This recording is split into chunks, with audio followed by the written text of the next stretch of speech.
Down to the neck, checking for blood. Same thing, aggressive. Make sure there's nothing to check for blood. Same thing with the arms. You want to go check, aggressively check, all the way down the arm. That bitch just pinched me. All the way down the arm, all the way. And the reason that you do it in sections is if you see blood in that section, you'll know where the injury is. Same thing, going down the torso or the back. Excuse me, man. Yeah, right. Grannies are a little less pliable than actual people.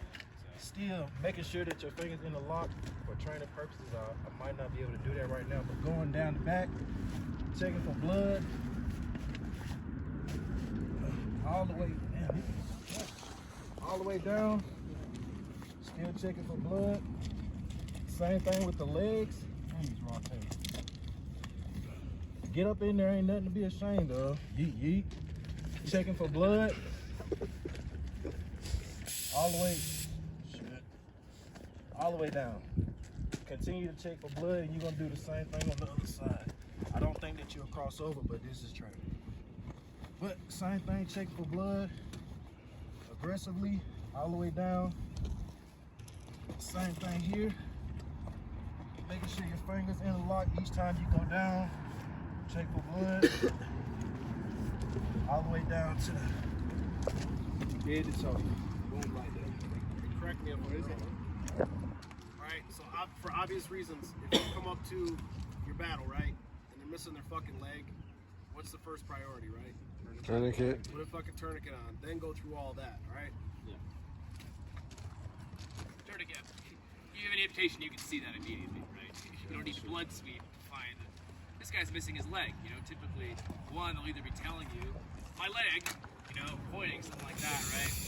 Or you just won't see it and you'll literally just see bleeding from the stuff, right? So it's important to kind of use your common sense there. It's a good point to point out. You're going to have to use your common sense with this. Another thing, too, when you come to your casualty, to your blood sweep, don't just start like manhandling them, because if they're conscious and awake, right, and you start feeling them up, they're gonna be kind of freaked out a little bit. Try to like communicate and talk to them, be like, hey, you hear me? Like, do you know your name? Do you know where you're at? Like, try to see like what their level of consciousness is, if they know who they are, because that'll also give you an idea if they have a potential head injury. If they're like, I don't know where I am, I don't know what's happened, like I don't know my name. That's kind of an indicator of like, man, this guy might have hit his head. You know what I'm saying? And that kind of gives you something to mark down in your head for the future, right? And as you're doing the blood sweep, right, one thing you gotta do is be treat as be fine, right? So you find blood on his arm, you're not just gonna keep doing the blood sweep and come back. You're gonna find blood on his arm, and you're gonna treat it right then and there. Any questions on the blood sweep? What's up? So as far as like sweeping, right? You would do one entire side first and then go to the other? So there are many ways to skin a cat. I think what we typically do is we'll do all the way down in one fell sweep. So we'll do neck, armpits, arm, back, groin, leg. But that's just so we don't miss anything. Because if you go all the way down, right, and you get to the feet and you're like, all right, I'm done. You forget this arm. You miss something, right? Gotcha. So that's what I typically do. But as long as you don't miss anything, the order in which you go, not necessarily that important. As long as you don't forget to do it. Any other questions on that? So typically in like care under fire, so like if someone gets shot, they're not being exfilled from a vehicle, right? And they get shot and they go down somewhere, right? Once you're relatively safe and you can go retrieve that person, right? They get shot on the X, right? Care under fire, for those of you who took the shots, right? That's like, you can't really do anything except for a tourniquet. You're not going to do a blood sweep if someone gets shot, right? So if somebody goes down over there, make sure that you have fire superiority and that you're relatively safe. And when you go and retrieve that casualty, right, do a visual analysis of your burst. So if they're missing a leg, as our Martin said, you apply a high and tight tourniquet, stop that, right? Or if you see blood, just blood-soaked pant leg, high and tight tourniquet, right? So then you can evaluate once you get them to a safe spot. But like I said, for this circumstance, in this scenario, you're relatively safe. You move them from the vehicle. You're going to be treating them on the ground. You're relatively safe. You don't have to do that visual blood sweep. You're going to do an actual physical blood sweep. For y'all, we'll kind of show you, like, tourniquets are going to be the big thing. We don't have enough material or like supplies to show you like the wound packing process. But for y'all, making sure they're stabilized and not bleeding out before you move them is kind of just a big thing. Because a lot of like injuries like this, like there's a motor vehicle crash or someone gets hit by an IED, a lot of the injuries that they will sustain, they rely on speedy like evacuation. That's the biggest thing, right? Getting him out of it. A lot of internal bleeding, you can't really do much about that. So you need to get him out of there as soon as possible. So, March, right? We did massive hemorrhage, right? What's next? Airway, right? Big things with airway, right? When you come to them in the beginning and you're like, hey, can you hear me? Can you talk to me? Whatever. And they're speaking to you, what does that tell you? Their airway is clear, right? So that kind of knocks that out early if you do that beforehand, right? Give them a little tap, see how they're doing, talk to them, whatever. If they're communicating with you, their airway is open. If they're not, if they're unconscious, right? There are a couple things we can do. There are two maneuvers we use to open up the airway. So an MPA is an intervention. So maneuvers are like manipulation of the head. So we have something called the jaw thrust maneuver, which is typically used for like spinal injuries. You want to demonstrate what a jaw thrust maneuver is? Yeah. So essentially, you're gonna put your thumbs kind of up in their cheekbones right here. And you're gonna put your fingers under their jaw. You're gonna push down your thumb. You're gonna push up with your fingers.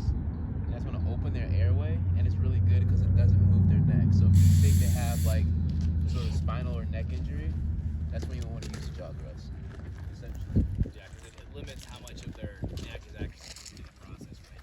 The other thing you can do is what we call a head tilt chin lift, which is literally what it sounds like. You're tilting the head backwards, and you're lifting the chin. So you're pulling the chin kind of down a little bit, so their mouth is open, right? That's how you look at your airway, right? Once their airway is open, right, you can also check to see if there's any debris, blood, teeth, whatever inside their mouth.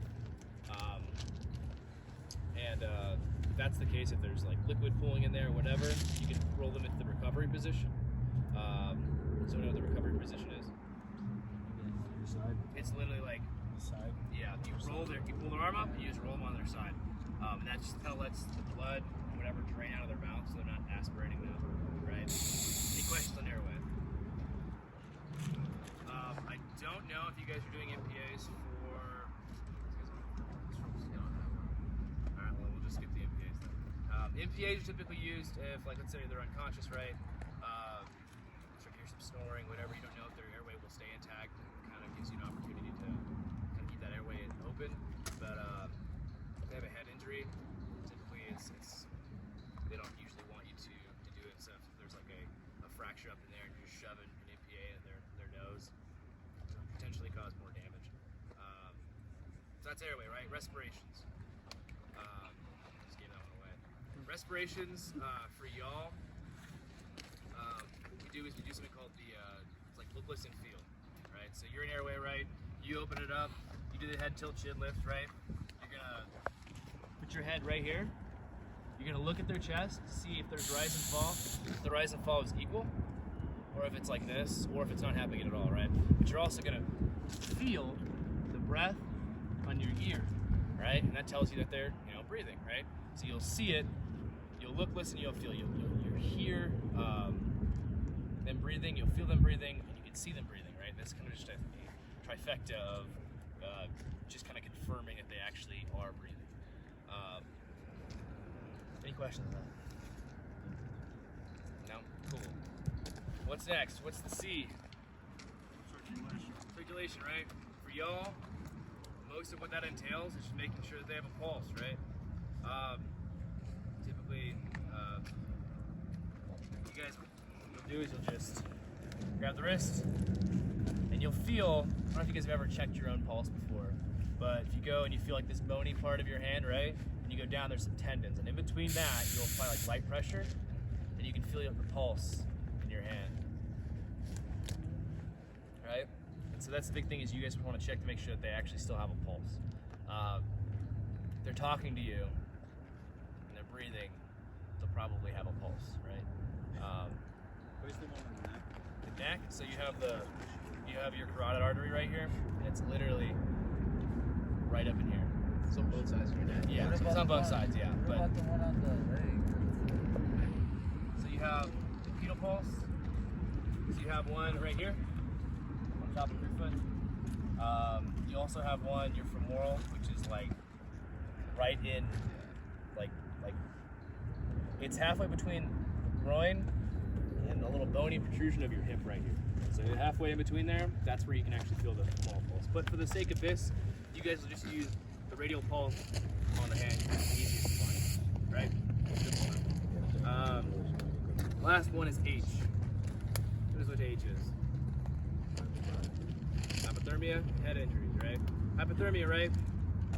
You can be hypothermic in 120 degree weather, right? If you lose a lot of blood, your body's not able to maintain that heat, you can still be hypothermic, right? So the biggest thing with that,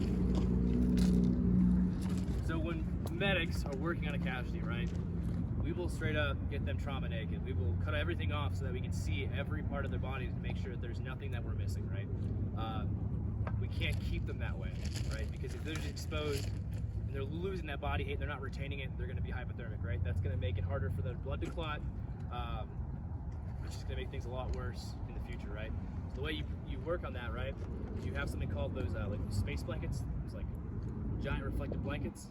You can use those, you can use woobies, you can use their own clothing, whatever you can to help like cover them up, to help retain that body heat, will help prolong their life, right? So hypothermia, it'll set in quick, and it'll make it a lot harder to help them if they go into shock, right? And they're not clotting, you know, all that blood's, it's just kind of, it's like an endless feedback loop of, oh, you're too cold, you can't clot, and now you're losing more blood because you can't clot, and now you get more hypothermic, right? So you gotta stop that somewhere in there. You guys aren't gonna be giving blood products or anything like that. So what you guys can do to help with shock and hypothermia is covering them up with a blanket, making sure that they're warm, right? If you expose your chest, look at something, or whatever happens, you need to cover them back up, right? Make sure that they're covered. Especially here in Colorado, right? That's a big thing, is like if we have an actual real world casualty somewhere in Colorado during a training event, they need to be warm. You need to make sure that they're warm. Cover them up, throw them in a warm striker, whatever you can to get them out of the elements. That'll be paramount to helping make sure that they survive. Any questions on that? No? So for head injuries, which is the last one, part of that is that, like I talked about at the beginning, right? When you're talking to them, like, hey, you know where you are, you know your name, kind of communicating with them, right? So kind of give you an idea of if there's potential head injuries. They don't know who they are, they don't know where they are, they can't answer basic questions, they're just rumbling around, like they don't know what's going on. Those are all indicative of a potential head injury, right? So when you're examining for a head injury, right, and you're looking for it, you don't want to apply pressure, right? You want to like gently just look at their head. You can look at their eyes, right? What they call raccoon eyes, just bruising around the eye socket. There's bruising behind the ears. Blood or like clear fluid coming out of their nose, their ears, stuff like that. Those are all signs that kind of give you an idea, like this guy probably has a head injury. Or if, you know, there's a giant bloody mess, matted hair, obviously skull fracture, stuff like that. If you find like a skull, like an actual skull fracture, like there's just a bunch of blood, the best thing you guys can do for that is just lightly wrap it in gauze to prevent further bruising, right? You don't want to apply too much pressure, because if that's cracked, you start applying pressure directly to their brain, right? You don't want that. It's gonna fuck them up, right? So gently wrap it up. Apply that just enough pressure to kind of help stop that bleeding, but not enough to cause more pain or more injury to your calves. Any questions on that? The biggest thing, right? I see you guys doing this movement to the couch view. It's the safety of the couch view, right? No cause them for their arm. If you get to terrain that's really extreme, take a little more time to get through it. Don't rush through that part because if you drop him, he gets more hurt, you potentially kill him. That wasn't worth an extra 2 seconds you save by rushing through it. Right? Take your time. Okay? Any questions on anything we just went over?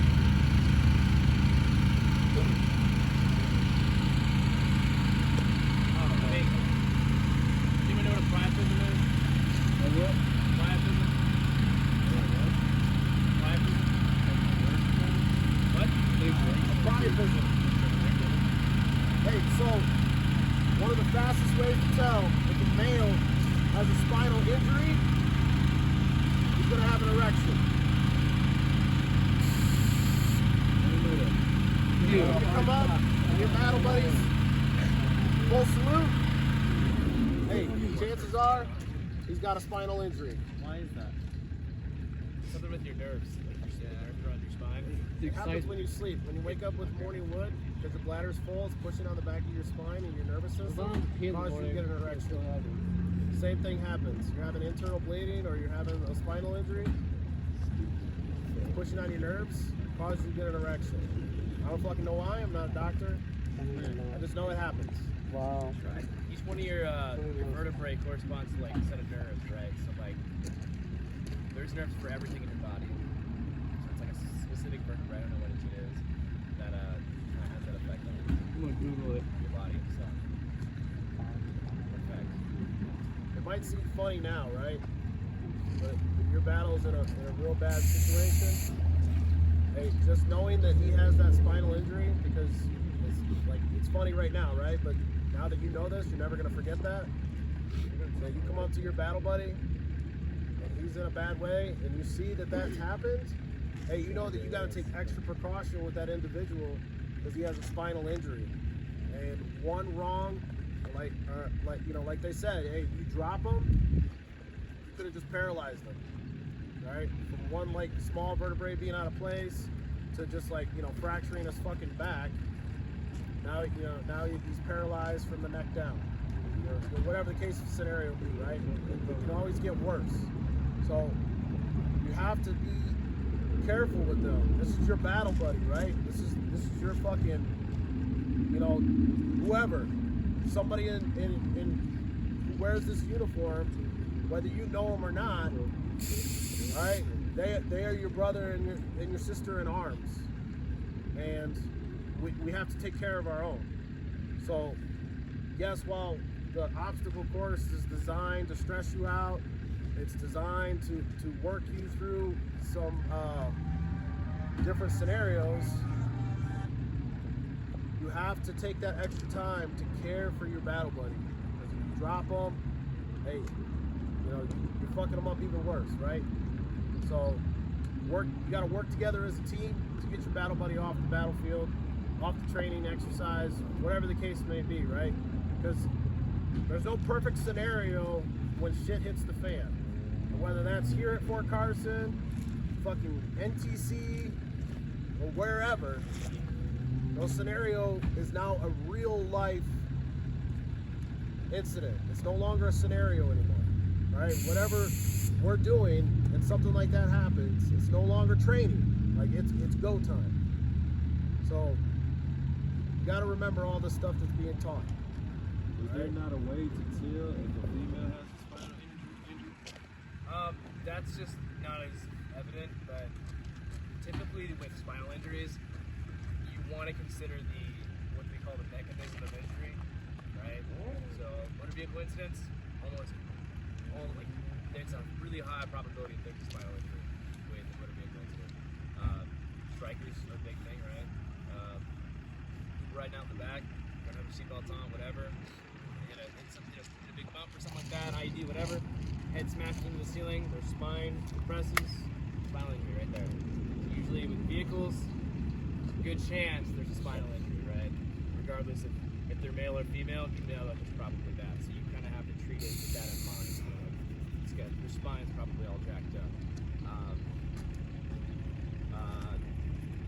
IEDs, right? With blast injuries, stuff like that. Kind of jack up your spine, the way they land. Because you don't know, like, if I hear something go off, right, and we show up to the scene, we don't know if they were thrown 30 feet, landed on their head, you know what I'm saying? Like, there's certain injuries where you just like kind of assume that there's probably going to be a spinal. Yeah, so that's the big thing, is knowing your mechanisms of injury. So if they get shot in the leg, you see them get shot in the leg, probably all right. Probably, as far as spinal injuries go, they probably don't have spinal. But IED goes off, you don't visually see what's happening. Treat them as if they have it. Is there anything special you need to do if, like, you know for a fact they have a spinal injury and you're transporting them? Is there anything to help with precaution? When you're taking them out of a vehicle, right, we have this thing called an OSS, which basically is just a flat board that goes behind their back, and you strap them in, and it kind of isolates their spine so you can move them easily, but that's not always available. I know that like the JLTVs have, or they should have, one in them for that, but I don't know if that's something. What's up? Yeah. So it's pretty cool. It's underutilized. Nobody really uses it. But let's say you're here, right? You're treating your casualty here. The biggest thing, strapping them down securely, right? We have these things called spine boards, just a flat board. Usually that'll help kind of isolate that spine to make sure they don't move. When you're rolling them, you think they have a spinal injury, right? You'll typically have somebody at the head, right? And you'll have like one or two people on the body. You'll slowly kind of maintain their neck integrity so that doesn't like their head doesn't flop around and stuff like that. So like you'll guide their head. So if they roll it, you'll kind of roll their head with it to kind of keep their neck in line. And that's really the biggest thing. And then obviously transporting with relative care, not just slinging them around. You know what I'm saying? But keep in mind, like, yes, you want to preserve their quality of life. You want to save their. You also want to save their life. So it's kind of like a, I don't know, balancing act of like, you need to get them out of there, or you're all gonna die. Or preserving something. So it's like, it's a balancing act. Any other questions on what we just went over? You guys can all do that. Feel confident. Oh yeah. So for burns, the biggest thing with burns is put out whatever is burning them, right? If they're on fire, don't start to treat the burn while they're still on fire. Put the fire out. That's kind of just, it seems like it makes sense, but you gotta make sure that they're no longer burning, right? Stop the burning process. And the only real thing that you guys can do for that, as non-medical personnel, is just make sure that it's covered, right? With injuries like that, you don't want to tightly wrap one of those emergency bandages around a burn, right? Because when you burn, right, the skin hardens and then it swells. The skin underneath it swells, right? And actually cut off circulation. So if you just wrap it too, you're gonna make it easier for the circulation to cut off. Typically, what you'll do is you'll grab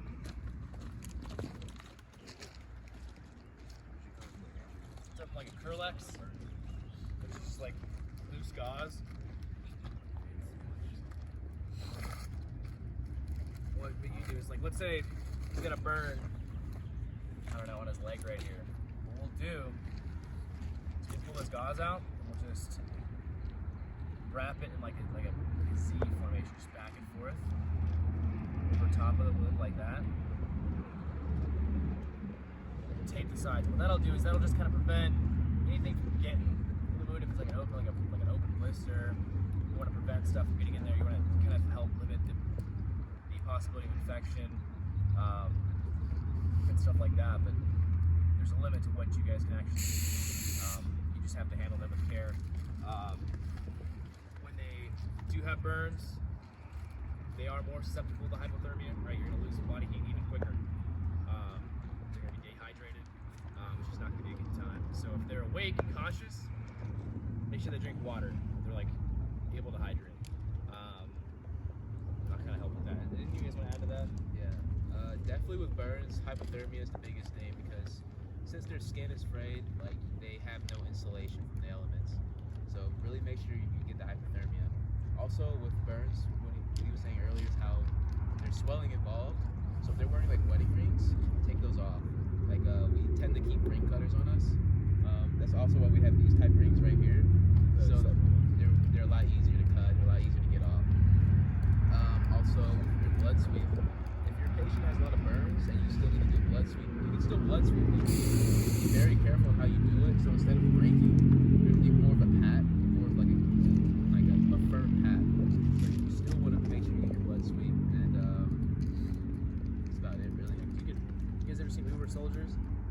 That napalm scene where it just like pulls the skin off? Yeah. You don't want that. You don't wanna do that. You don't want that. Any questions on that? Burns. What'll be like the worst case scenario to put a troop that's on fire, to put the fire out? Like, you don't have water. Let's just say you don't have water or whatever. Like, Hey man, isn't our uniform like slightly like flame retardant? Right? you would never piss on them. So don't pee on it. Please don't pee on it. You can snuff out the fire by just like removing the oxygen from the equation, right? So like you can literally take off your top, lay it over the fire, and kind of like your top is slightly flame retardant, so it's not going to catch fire, but it's going to snuff out that flame, right? However, if it's white phosphorus, is kind of shitty because it just keeps burning as soon as there's oxygen, right? So like what they usually tell us to do is like just wet, like a wet cloth. We gotta do it with mud. We're gonna pump it full of antibiotics anyway, so like infections aren't that big of a deal. But you just need the burning to stop. Mud, something wet that will kind of keep air from getting to that fire. Because as soon as you pull it off, like let's say if you cover it with something, and then it goes out. As soon as you uncover it, it's gonna start burning again.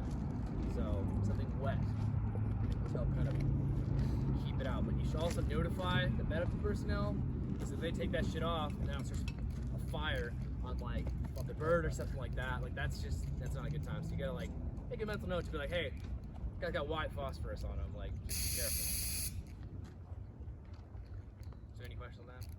What about a fire extinguisher? I mean, Put your battle out. I mean, yeah. Hey, if you got nothing else, I mean, it's gonna be shitty, but don't do it like a helicopter. I mean, you just like, like. Because chances are, if they're inside like a gun truck or the JLTV or a Striker, they got the Helon system in there. It's gonna go off. Yeah, it sucks. You're not gonna be able to you gotta get out of that vehicle as quickly as possible because it's gonna suck all the air out of that vehicle. So, while yes, your battle buddy's on fire, but he also can't fucking breathe inside that vehicle. So you gotta get him out of there as quickly as possible. So, yeah, I mean, if your battle's on fire and you got a fucking fire extinguisher, put him out, all right? At that point, you want to get your battle from being on fire. So if you got a top, you got a fucking fire extinguisher, nobody's going to complain that you did the wrong thing to put your battle burning to death. AR. Put them out. What about if it's like, say, right here they get burned and they have an article of their clothing stuck to that? So don't remove that. So if it burns the skin, right? Certain clothing's like synthetic clothing. When it burns, it melts, right? It'll melt to the skin. So you're gonna have to, if you're trying to remove their shit, you gotta cut around it. Don't ever try to remove that because it'll just rip all the skin off. So they have their like wet weather top on. Yeah. Like, the fucking leg caught on fire. Just don't even pull it off. Just wrap everything. When they get him, because you're gonna start pulling it off, right? And if it's just like his leg injury, bro, I don't think you understand the amount of pain that he's going to be in. If you start ripping off fucking now sheared plastic to his leg, Yeah. he's going to be, he's probably going to start swinging on you. Honestly, it's not the worst thing because it's covering the wound. It's like preventing anything from getting in there. It's preventing infection, right? It's shitty. It should not be attached to your skin, but it's covering it up. So you really don't have to cover it up once it gets melted to it. But when you get to the actual medical facility, they will remove it, and it's a sterile environment. They'll be able to take proper care of that. But out here, you're not worried about like shit getting in there. You know what I'm saying? Like dirt and stuff like that. So. And he'll have lots of pain meds. Oh yeah, he'll be high as a kite. Go. Catch me on fire. Let's go. Any other questions? You just got your teeth knocked. What's up? Breaks and fractures. Breaks and fractures. You want to know? And, General? when we're on the ground, what do we do? The biggest thing, right? So, you were just trying to evac this guy. The biggest thing you can do for splints is put him on a litter. Because what you create is what they call an anatomical splint, right? So if he breaks his arm, right, you have litter straps and you strap him to the litter, right? His arm's strapped to his body, his arm's not going to move. So now that prevents that fracture from causing any more harm, right? Prevents it from cutting any arteries, whatever, because it's tied to the body. If you're like just sitting around, your dude's legs broken, stuff like that, you have to just either split it in place, or like I said, an anatomical splint, like tie one leg to the other leg. You have to like kind of use what you have. Like in this scenario that we have right here, it would just be put him on the litter. You know, it's not like flopping around, right? If he has a fracture, you don't want that fracture just like flailing around, right? Because that's going to cause more harm to your calves. There are wraps we can do. I don't really have the supplies to show you guys all of them, but in most situations you can just use an anatomical splint. It's what they use for, let's say if you dislocate your finger, you break your fingers, you know, like they'll hit your fingers together. It's the same deal because they're both straight, right? So it's like keeps it in place. Don't try to push the bone back in. Yeah, don't if it's an open fracture, don't try to push it back in. Don't try to set it. People try to do that a lot. That's more of like our job to set it because we have things called traction splints, which pull the bone out, put it back in, and they're pretty painful. But one thing you can notice though, femur fractures, a big deal. Because you have your femoral artery, right? And that's really typical for just a fracture. It's never going to be like a clean break. It's going to be jagged, it's going to be sharp, right? You have your femoral artery in there, right? So, this thing could be bleeding out internally because the femoral artery is cut by that break. You wouldn't know. One way you can know, though, legs, is your hamstrings and quadriceps apply so much pressure to that bone, you're going to look at this guy and you're like, wow, one leg is significantly shorter than the other leg. You literally see like maybe like 6 inches or more difference between his feet. That'll kind of tell you, oh shit, this guy's probably got a femur fracture. This is also something to annotate or tell your medical personnel there, so we can handle that.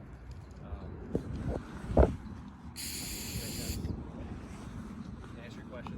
Yeah, sounds good. Any questions on that?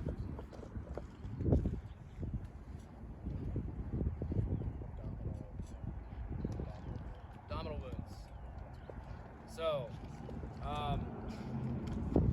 you guys can't really do much about that. Abdominal wounds. Don't put it back in. Don't shove their shit back in.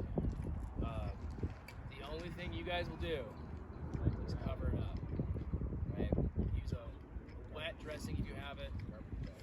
Yeah, you can use like a garbage bag, something plastic, right? Something that's not going to stick to their organs, right? And literally all you're going to do is just cover that shit up. That's all you can do. Because once you get to the hospital, the surgeon can take all that shit out, and clean it, and put it right back in. They're obviously trained for that.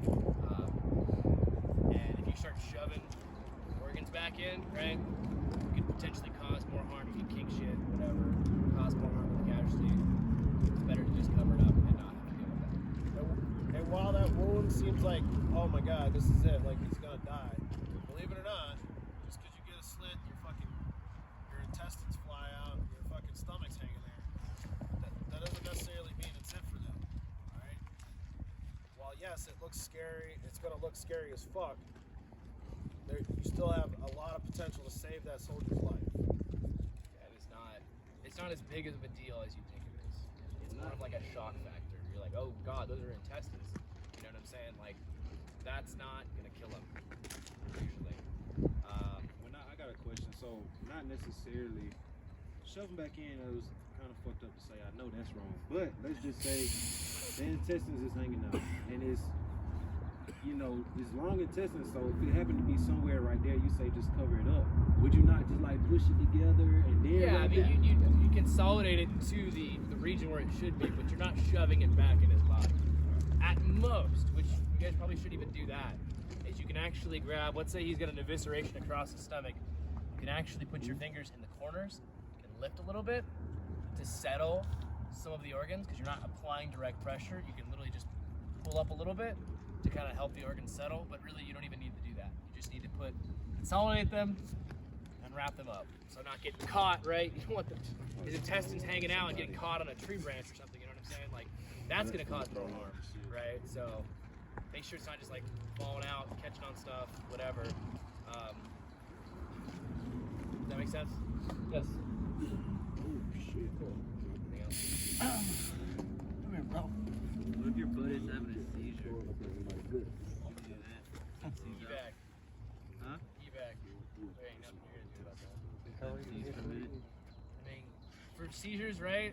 I mean, you guys are asking like hypotheticals now. Like, if he's seizing, just roll him over in the recovery position we talked about.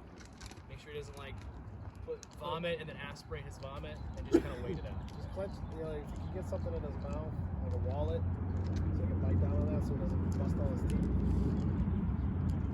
I have a question about that little card. TC3 card? Yeah. Yeah, what's it about? When does that? So, typically, you're having multiple work on this person, right? You can't have too many cooks in the kitchen, right? So not every one of you can be, like I'd say you guys as teams that are moving this casualty, right? Everyone's gonna be working on it, right? You're gonna have one person with that TC3 card writing shit down, right? Or if you're by yourself in a situation where you are, that's, as long as it gets on that card, and that card gets passed on to the next echelon of care, it doesn't matter when you start annotating, as long as you're not putting off life-saving prevention, like interventions, to write shit down. But like, I would probably do it at the end, honestly. Like if you're waiting for the bird, or something like that, right? Write all that shit down while you're waiting, right? There's nothing else you can do, and then pass it off and give a verbal report to the next echelon of care. Helps us out a lot when you guys got helps so much. It helps them because we're going to be thorough anyway, but it saves time.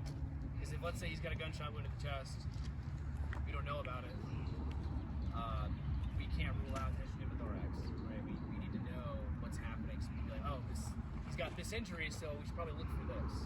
So we don't have to go and research for it. That saves us precious moments, you know? You guys have anything you want to add to that?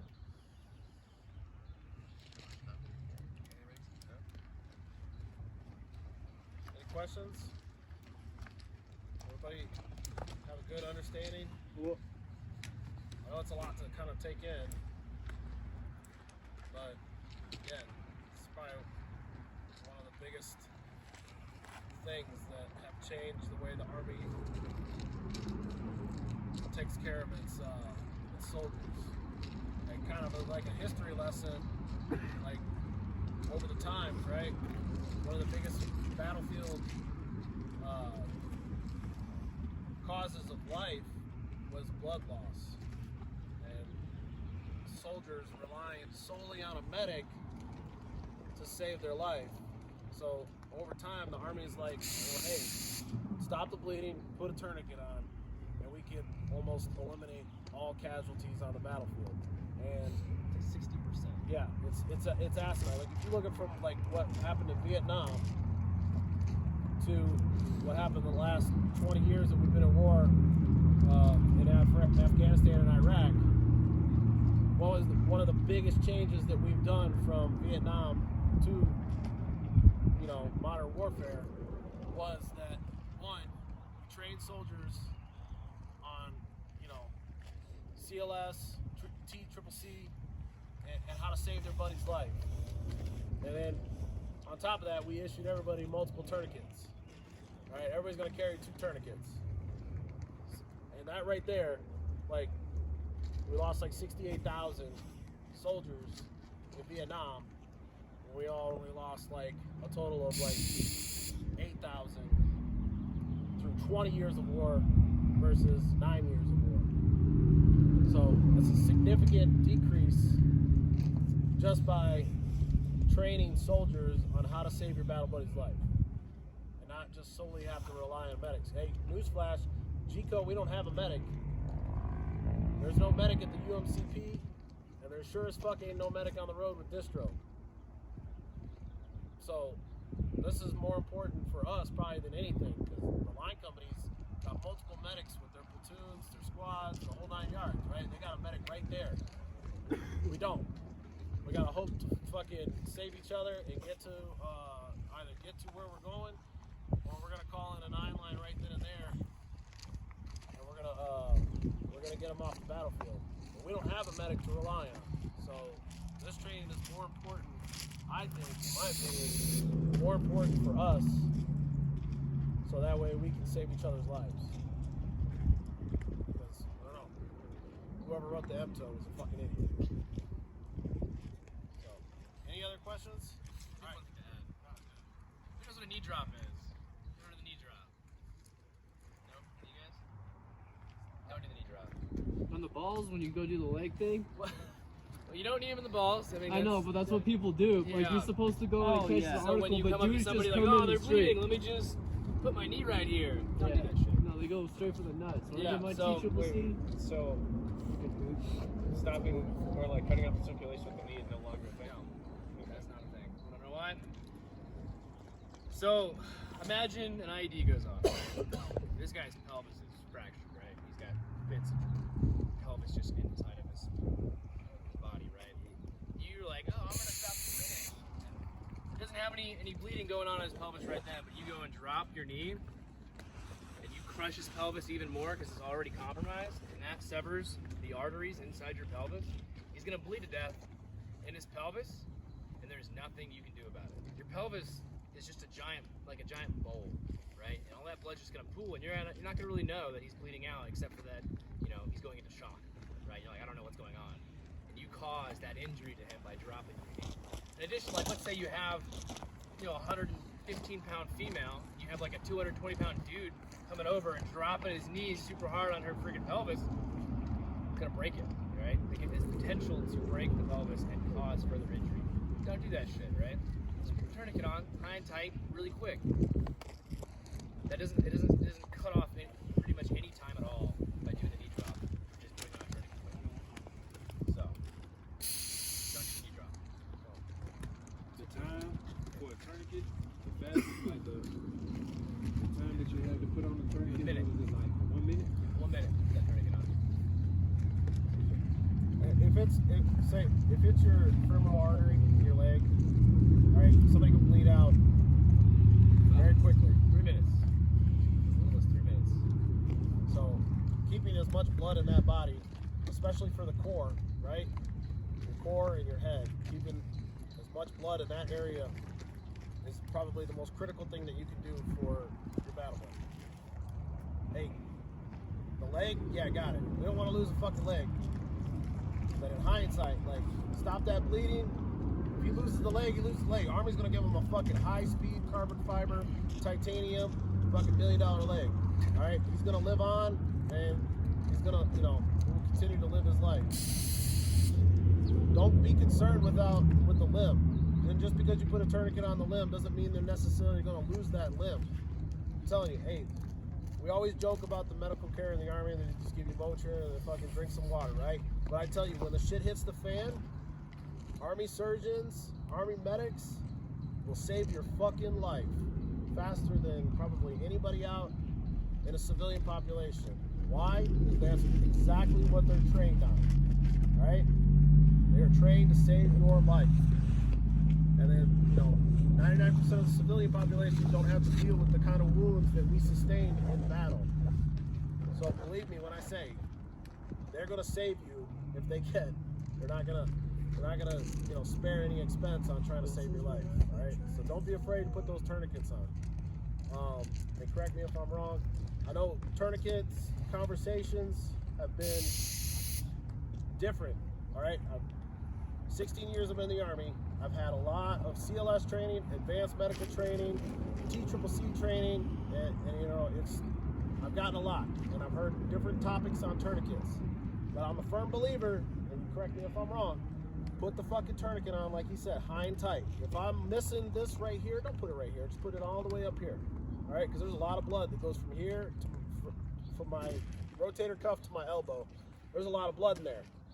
Just cut it off as high as tight. Save for the leg.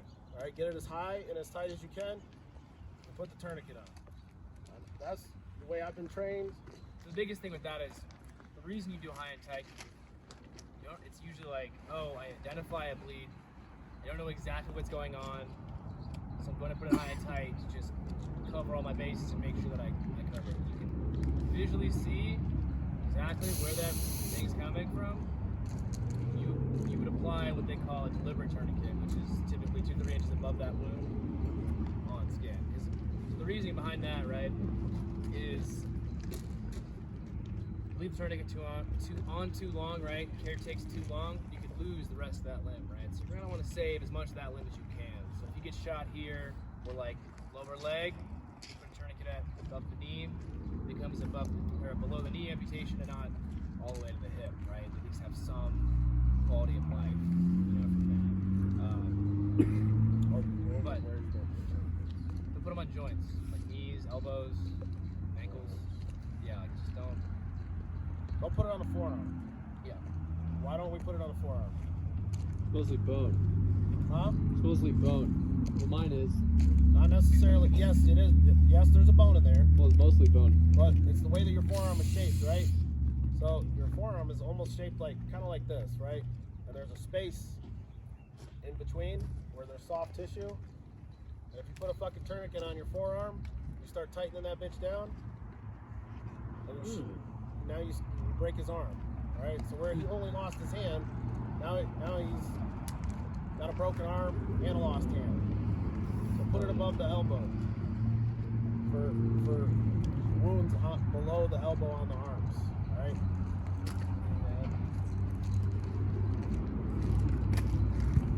So the biggest takeaway, because obviously I went to the restroom, but it was just fun. And it's just, they make it so it's literally just an acronym that you can just follow, like, oh, it's hemorrhage, airway, respiration. You just go through it in your head. There's just a lot of questions for them.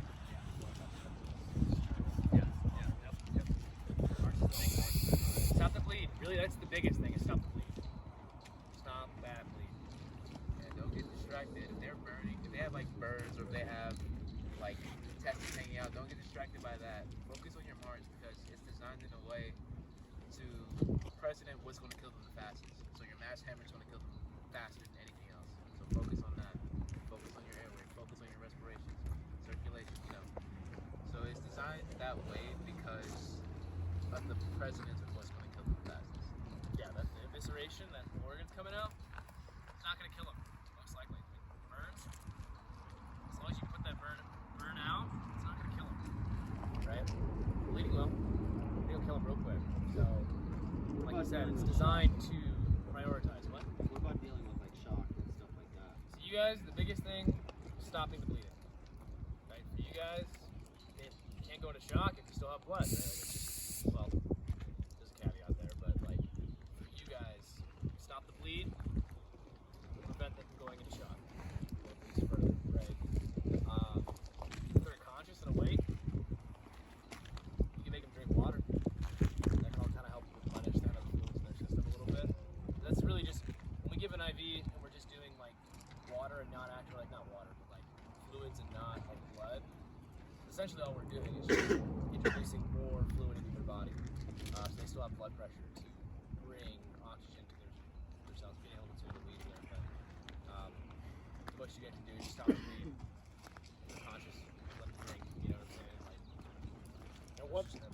one thing that doesn't ever get talked about, right, is talk to your battle buddy. If they're conscious, all right, they might be in a really bad way, but if they can hear you and they can see you and they're talking to you, hey, talk to them, keep them calm, and keep them motivated, all right? Don't, yeah, all right. Hey, don't be like, oh fuck, you're gonna die. No, like, then you start, then they panic, and then like internally, right? Your body has the fight or flight, and in a moment like this, your body is fighting to stay alive. Hope and the right mindset can actually keep somebody alive.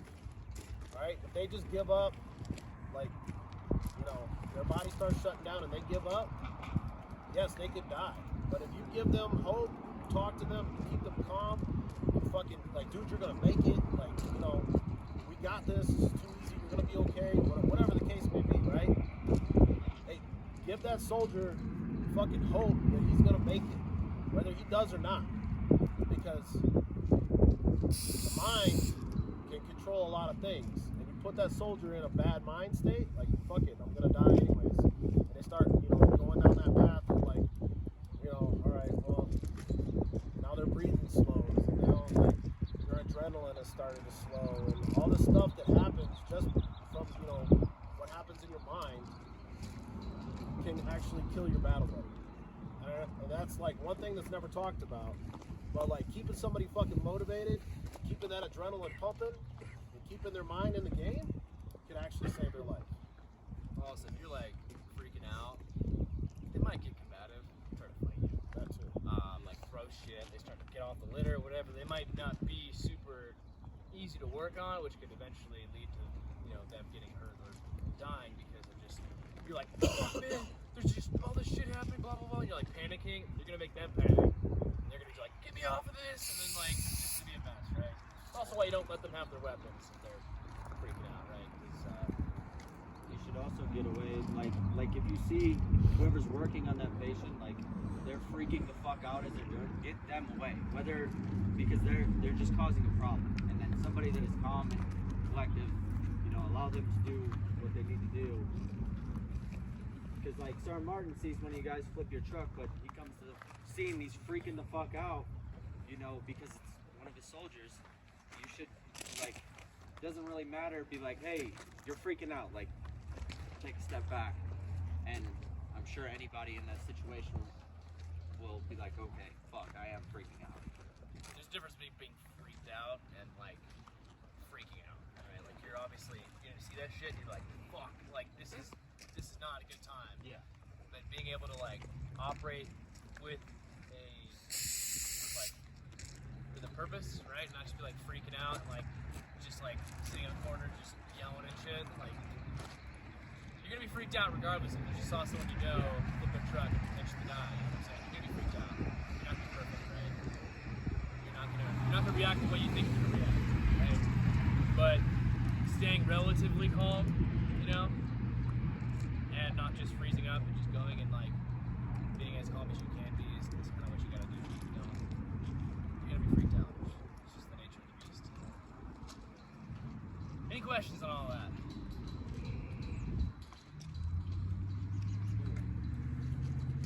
All right. Hey, take 10 minutes. Get your teams together. Start getting your kits together. Take a minute to talk amongst yourselves. Drink water. And yeah, Please drink water, guys. definitely drink some water. Be careful with your, like, some of these hills and the rocks over there. You guys are gonna twist your ankles. Like,